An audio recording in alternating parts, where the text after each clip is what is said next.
bonsoir à toutes et à tous, ravi de vous retrouver pour cette nouvelle édition de Direct.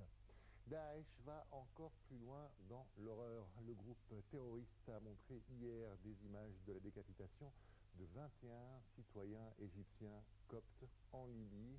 Ces citoyens avaient été enlevés il y a quelques semaines. Réponse cinglante de l'Égypte.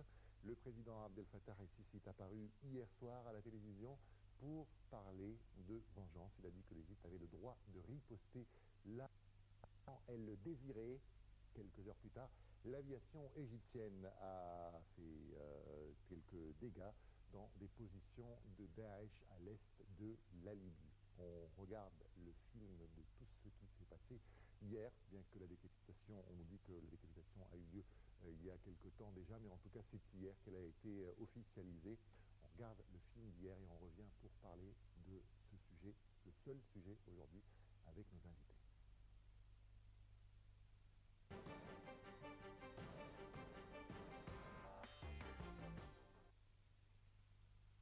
Les avions de combat égyptiens ont bombardé lundi des positions du groupe État islamique ou Daesh en Libye en représailles à la décapitation de 21 chrétiens égyptiens revendiqués par cette organisation terroriste. Nos forces armées ont mené lundi des frappes aériennes ciblées contre des camps et des lieux de rassemblement ou des dépôts d'armes de Daesh en Libye, a annoncé l'armée égyptienne. Les militaires ont rendu public des images montrant des avions de combat, manifestement des F-16, décollant en pleine nuit.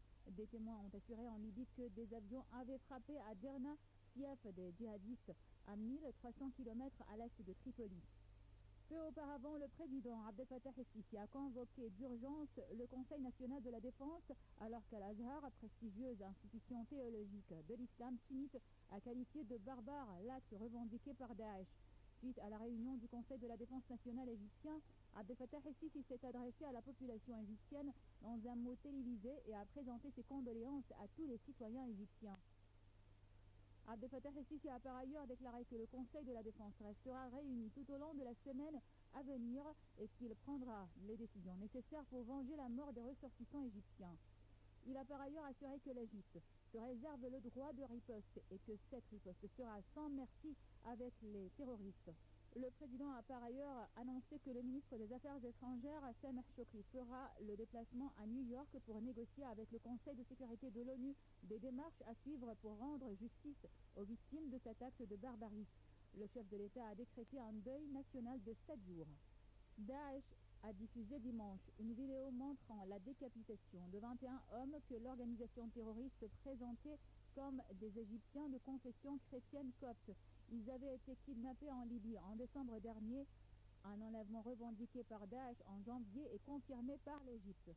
Avec ces exécutions revendiquées par sa branche libyenne, quelques jours seulement après l'annonce de la décapitation de 8 personnes par sa branche égyptienne, l'organisation terroriste démontre qu'elle a exporté ses méthodes d'extrême brutalité en dehors de sa base, dans les régions qu'elle contrôle en Syrie et en Irak et où elle a multiplié les atrocités.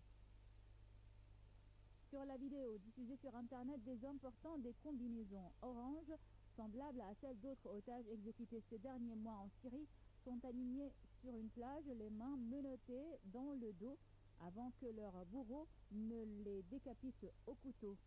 Au milieu de l'alignement, un homme habillé d'un costume militaire s'exprime en anglais avec un couteau à la main, alors que les autres bourreaux, un derrière chaque prisonnier, sont intégralement vêtus de noir et silencieux.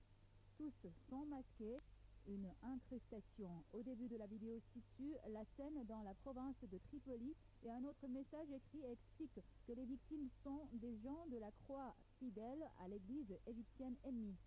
La Libye est plongée dans le chaos depuis la chute en 2011 de Muammar Kadhafi, les autorités ne parvenant pas à contrôler les dizaines de milices formées d'ex-insurgés qui font la loi face à une armée et une police régulières affaiblies.